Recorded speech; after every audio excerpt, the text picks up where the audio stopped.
What's going on, world?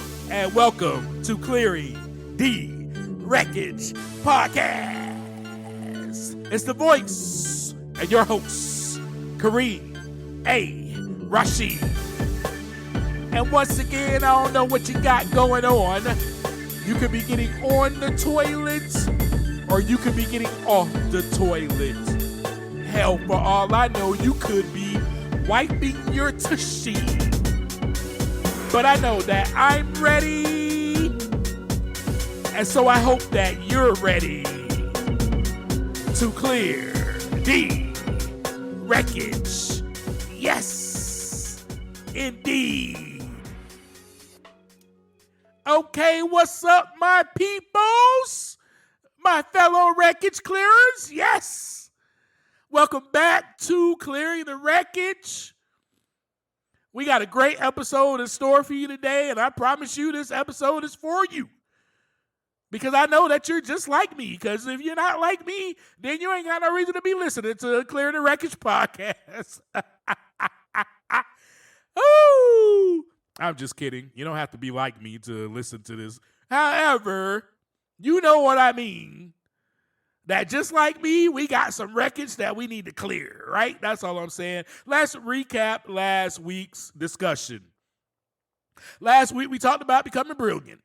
We talked about how we become brilliant through the reflection on our past life experiences.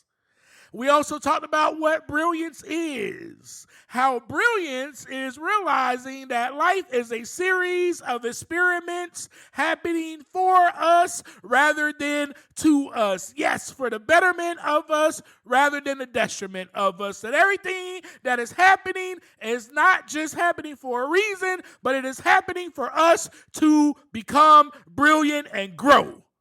Yes, so let's dig into what we need to talk about today. If you have ever found yourself staring at your phone, obsessing over why she or he or whomever did not text you back, or why they didn't or did put an exclamation point at the end of that text, or feeling an overwhelming urge to just, ask for that reassurance. Do you love me? Do you still love me? Then you are in the right place. And so with that, I am glad that you are here today, because today we are going to dive into anxious attachment theory. And we will talk about how to figure out if this is something that you have, if this is your attachment style, basically. Or more importantly, we will talk about what it actually takes to heal it, and what I am doing and what I have done in the past and what I do every day whenever this creeps up like a ghost, to clear this wreckage and to heal this, right? So today, our title of the episode is going to be called Unlocking Anxious Attachment, From Childhood Trauma to Healing. Yes.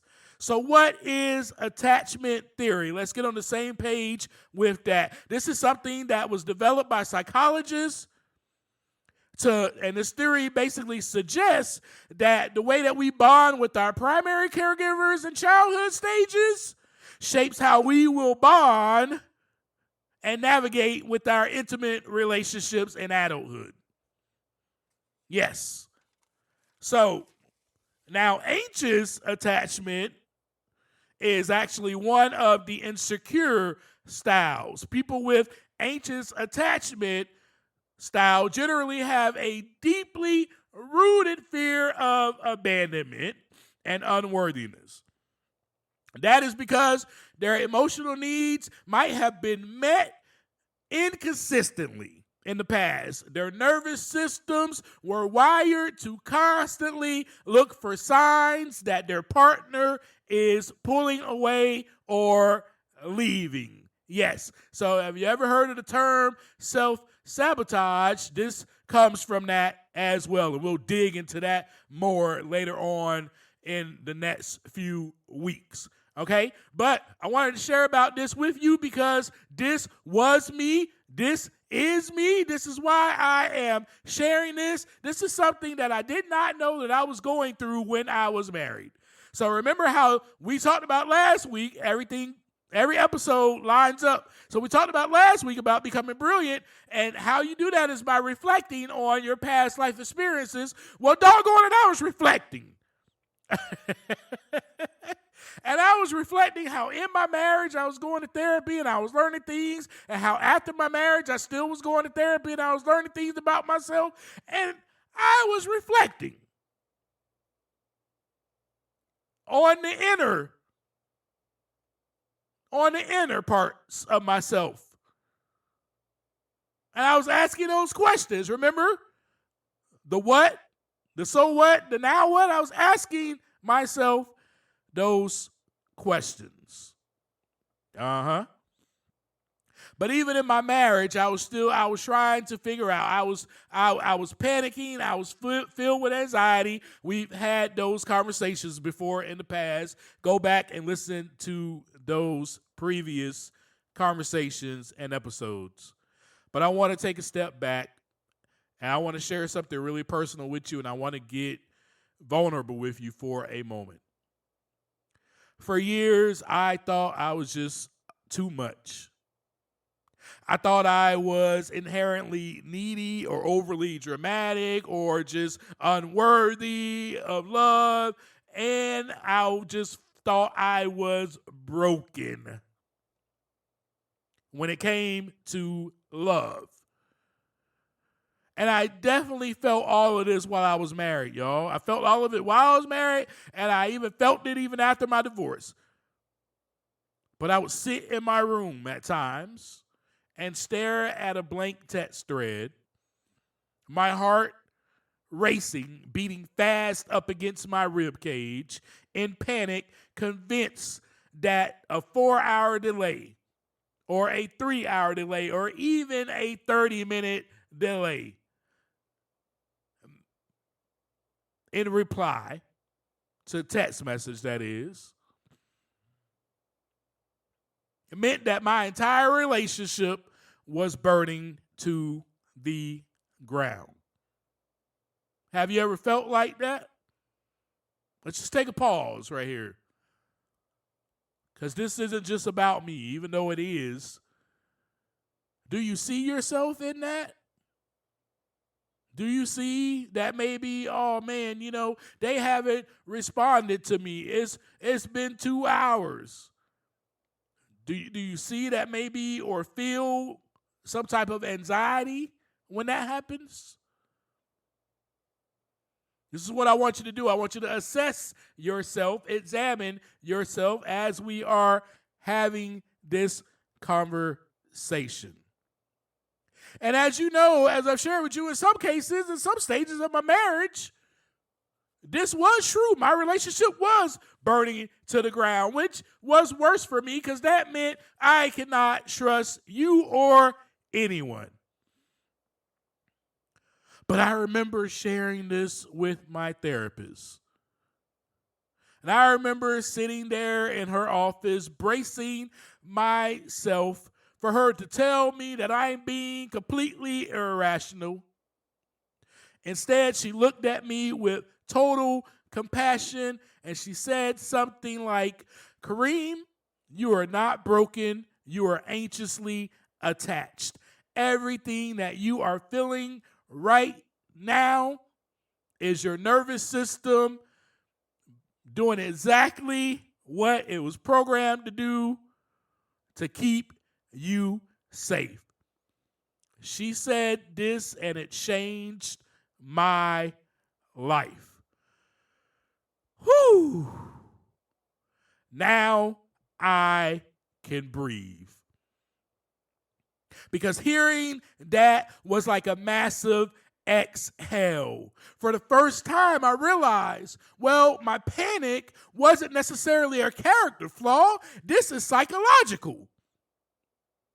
This is a psychological response. And so together, my therapist and I, we trace back where it all began.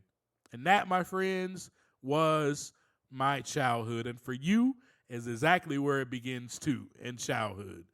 Now, so growing up, my parents separated.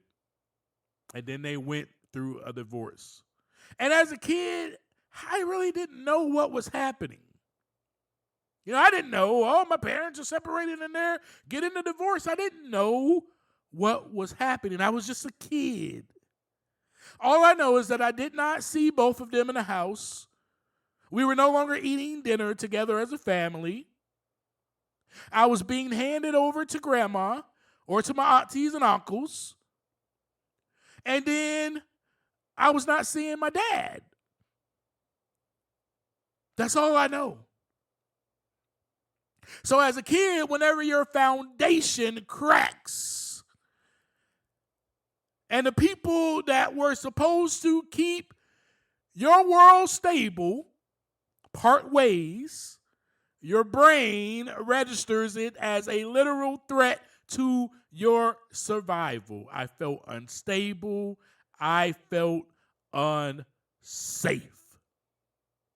The fear of being left behind became my baseline. Even as I grew into adolescence, the trauma repeated itself because mom sent me to stay with dad. I felt abandoned by her. My world became unstable. Even early romantic partners, they either left abruptly or they did something that was betraying right when I started to trust them. And by the time I reached adulthood, by the time I even became an adult, my nervous system had formed a rigid belief. Everyone eventually leaves. I cannot trust anyone. Do not get too close to them. You better stay on high alert. The trauma carried itself directly into my marriage and all the rest of my relationships after my marriage like a ghost. It haunted me. I was not reacting to my ex-wife taking too long to text me back.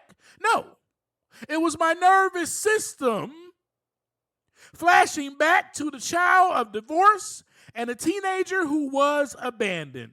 I was hypervigilant. I was constantly scanning for threats, or I was scanning for a shift in your tone or why you were distant. I was treating normal moments of independence from my partner as proof as the inevitable abandonment was happening over again.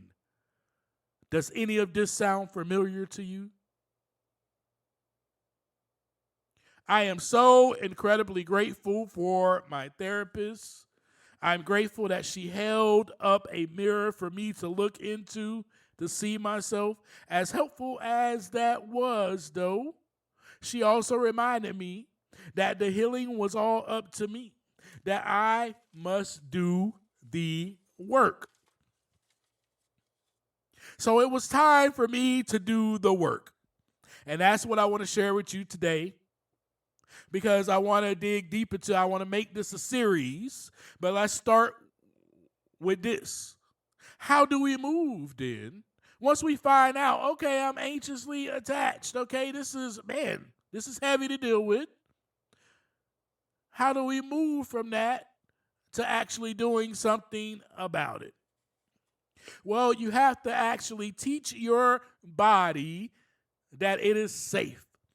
You have to, in the present moment, right? You have to teach your body that it is safe in the present moment. You got to move your logical brain and your nervous system together. You got to bridge that gap in between them. Because logical brain is like, yeah, everything's all good. Nervous system is like, no, it's not. No, it's not. No, it's not. They're leaving me. They're leaving me. That's what is happening. So 3 main pillars, 3 main things that I do on a daily basis. I don't want to necessarily say daily, but when these things creep up, I should say, when this anxiety creeps up, when this anxious attachment style wants to creep in like a ghost and haunt me, these 3 things I have to practice. Self-regulation. Now, we can talk about self-regulation all the time, but when it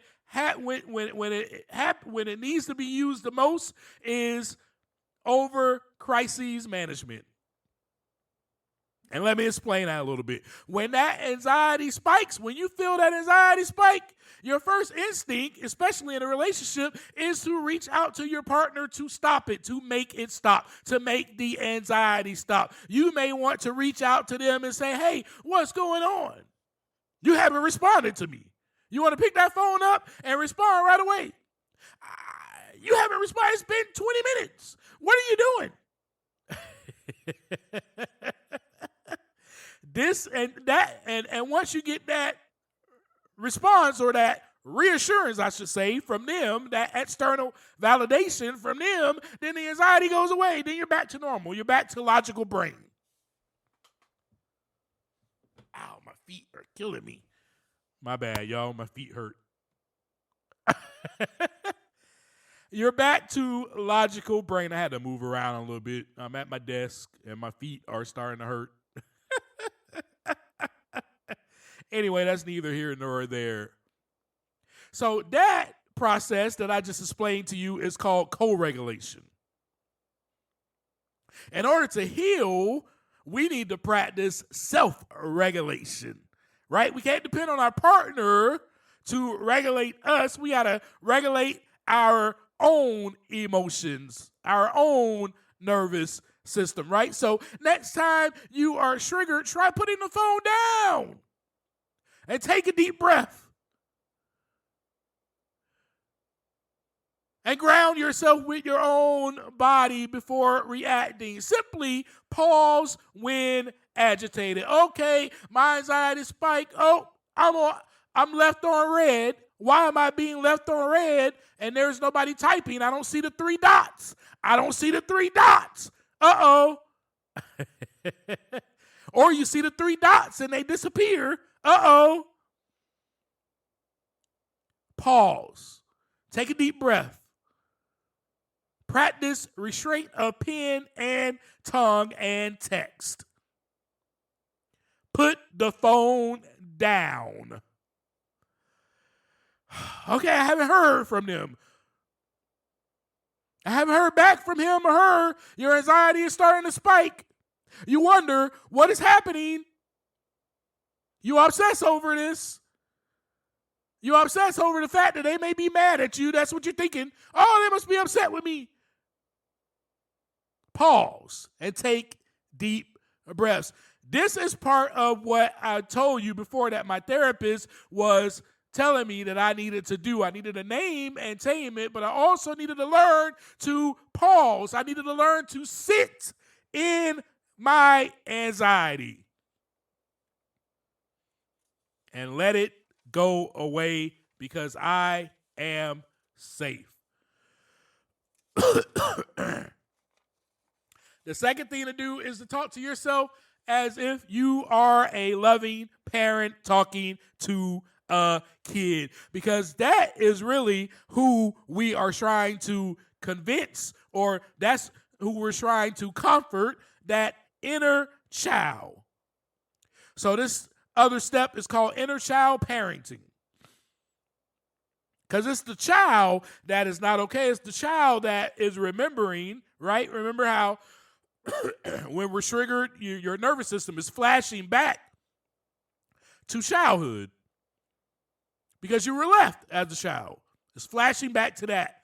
And it is thinking that this is the same thing that is happening over again. So when that panic hits, talk to yourself like a loving parent, as if you were a kid. Tell yourself it is okay. I am right here. I am always here. Tell yourself it is okay. I'm going to be gone just for a little while. I'm only gone for a little while. I'll be back.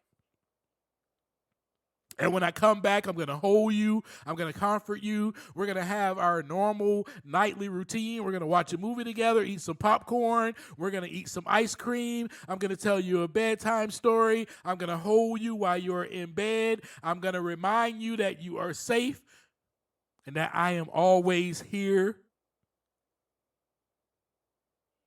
Tell yourself those things. And then number 3 is voicing the needs and not testing.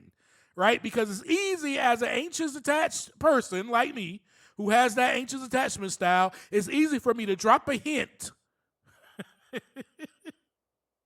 Drop a hint instead of just telling my partner exactly what it is that I need. It's easier for me to walk on eggshells, so to speak, and expect my partner to read my mind instead of just practicing radical honesty by telling my partner, here's what I need, and doing that in a calm moment and in a calm voice. I can give you an example. Something like, hey, I'm feeling a little disconnected today. Would it be possible for us to maybe go out on a dinner date tonight? Express your need in a calm voice, in a calm moment. And you can put in whatever you want to in there. I would just give you an example. You can say something like, I'm feeling a little disconnected today. Can we have a date night? Can we play a game together? Can we have sex? I mean, just throw something in there, whatever. I mean, but you have to express your need with honesty. Not dropping hints, not doing a test, to see if they pick up on the hint. Your partner cannot read your mind and or vice versa. So that means that your partner can't read your mind and you cannot read your partner's mind. So you have to say and state what it is that you need. And remember, this is not about shutting down your emotions, because it's very easily, as an anxious attached person, I know it is for me, and this creeps up at times, for me to just shut down. For me to just shut down, not deal with it. Nope, I'm shutting down. I don't want to talk to you. And then when you come around and you apologize and you're trying to hold me, I push you away. It's very easy. Very easy. I have to work on this when that pops up. So this is more about building that internal foundation of safety. So that way, when people you love go away to take care of their own life, that way when people you love are busy at work and they can't respond to you, you're not going crazy internally. Instead, you're just saying, it's all good. I will be okay. I am loved. They will get back to me when they are able to get back to me. I am more than enough. I am good. I am a big boy. I can handle this. Yes. So when that happens, your first thought is no longer, oh, they are leaving me. Oh, I must have pissed them off. Oh, I'm unworthy of love. Oh, they hate me. No. Your first thought will be, I will be okay. I'm a big boy. I can handle this. They will get back to me when they are able to. They still love me. They are not going anywhere. I am still loved. I am more than enough. And I am safe. And you can even say something like, this is what I say to myself now. Even if everyone does leave, I know that I'm still loved. You can even put that in there. I know that I'm still loved. My love does not come from them. My love comes from a higher source. My validation does. My assurance does. My reassurance does. My comfort does. That's what I would say to myself. All right, that's all I got for you today. We're going to do a series on this, so I kept it short and sweet for you. If this episode resonates with you and this sounds like you, definitely listen to this over and over again a couple of times this week. And share it with a loved one. Share it with your friend. Share it on social media. Tag me. Tag at Clearing the Wreckage Podcast. And tag Kareem Rashid. Tag me. And until next time, as I always leave you, take some time to look aside so that the wreckage can begin to clear. I'll see you next week. Peace.